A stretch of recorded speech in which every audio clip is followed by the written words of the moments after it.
Undermines coming back to you again over a subject that I covered earlier this week. Just as Ukraine and Russia were sitting down to negotiate peace again, the West scuttles any chance of peace settling in. Almost as soon as I posted my first video on this attack, I started to realize that something was missing. Some key information had been left out of many of the media stories. Of course, in the world of international relations, there is always pieces of information that we are not allowed to know. How did Ukraine pull off this attack? How serious are the implications? Let me give you the rundown. To start with, earlier this week, Ukraine conducted an operation that damaged what they called 34% of the Russian bomber fleet, nuclear bomber fleet. In a stunning move, they said 117 drones were used to attack to attack 41 Russian bombers, and they believe they destroyed 13 of them. Just at Irkutsk, they noted that 7 of the bombers look like they're completely damaged and unrepairable. The scale of this operation was immense. They traveled all the way to the Arctic Circle at Murmansk and out east to the Amur region. There's 8,000 kilometers, I'm sorry, not miles, 8,000 kilometers from Ukraine. It's noted that it was quite incredible. They hired Russian drivers that had no idea what was going on. The Russian drivers actually tried to stop the drones once they found out what happened, and they made it look like it was just a regular logistics run, delivering containers, wooden containers. Once they got to their location, they stopped. The containers, the top of the containers opened up, and the drones flew out. Now, in the midst of all of this, if you remember all the way back during the election cycle, U.S. president was promising that he'd have this war resolved in 24 hours. Of course, I knew better than to think that he was going to be able to solve this problem in such a short period of time. It has become proven to be much, much more difficult, especially whenever you start doing a little bit of analysis here.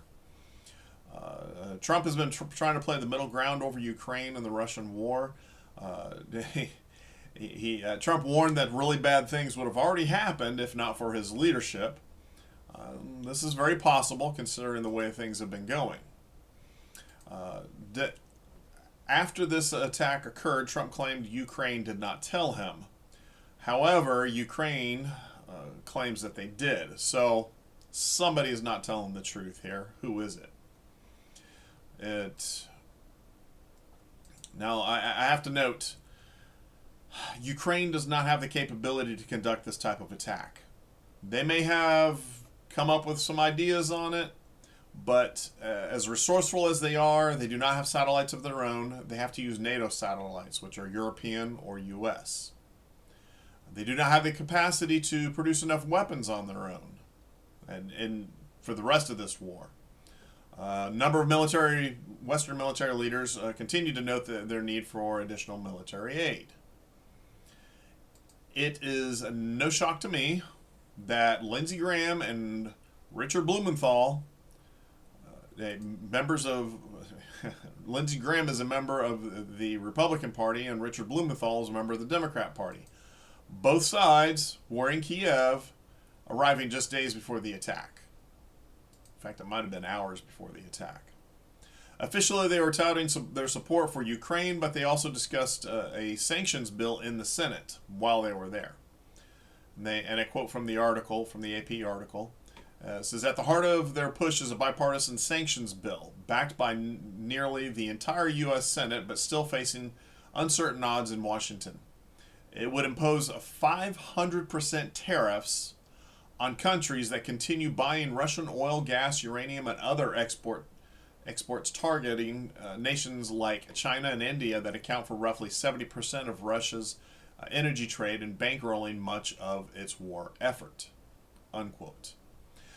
500% tariffs on countries that buy goods, in this case oil and gas, from Russia. The argument that we got into with China, that the United States got into with China, was over 145% tariffs, not 500% tariffs. And to get both sides of the aisle to agree with this is absolutely stunning. And it would be amazing if we actually implemented some of these things. I don't expect it's actually going to happen, but my guess is that the legislation and the support for Ukraine, the visual support for Ukraine, are not the only things that took Graham and Blumenthal to Ukraine. If Graham and Blumenthal were, as I suspect, personally carrying messages and directives to make sure this operation goes off without a hitch, who was directing them? Trump or the military-industrial complex? Trump claiming ignorance alleviates him of responsibility and allows him to talk to Putin with a clear conscience. However, that presents an even worse circumstance.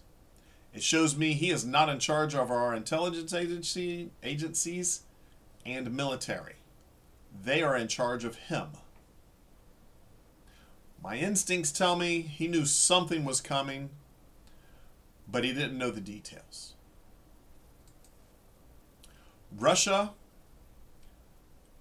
has been updating its nuclear doctrine throughout. At the moment, it includes conventional attacks from nuclear powers. If countries, say like the United Kingdom or France, attacks Russia, they view that as a red line that has been crossed.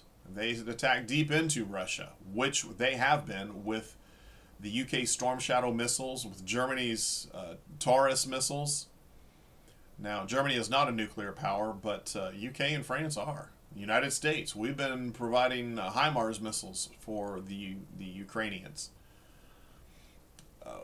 We've been crossing these red lines, and we keep poking the Russian bear, and at some point, they're gonna get tired of being poked. As expected, peace is not in the offering in the near future. In a call after the fact, Putin has warned Trump that he will have he will have to respond to this attack, which is sure to trigger more retaliations from Ukraine. The West is playing with fire, nuclear fire in this case. Russia may be struggling on the battlefield with Ukraine and her allies, but Russia still has a very healthy nuclear arsenal. We cannot ignore that in our analysis. If we attack first, or if we provoke Russia into attacking, the world will be changed in the blinking of an eye. I don't know what is motivating people in Washington, D.C., or London, or Paris, and now Kiev, to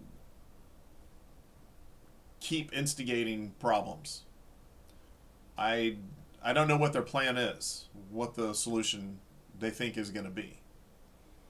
Sure, it'd be nice if Russia would pull out, but there are a lot of other things that need to happen in the process. And we're not even beginning to discuss those things. We're just flinging missiles and blowing things up and killing people in the process. I hope that this helps you guys understand the situation a little better. And I hope you guys are watching as the world changes. And I hope that you guys are preparing for those changes as they occur. Please, if you found this video to be useful, like, share, and subscribe. And I hope that you guys are doing well. Hope that you all are spending time with your families. And look forward to talking to you guys again very soon, so as I continue to feed my habit here of bringing you the news. My addiction, I should say. Thank you very much, and I look forward to talking to you all very soon.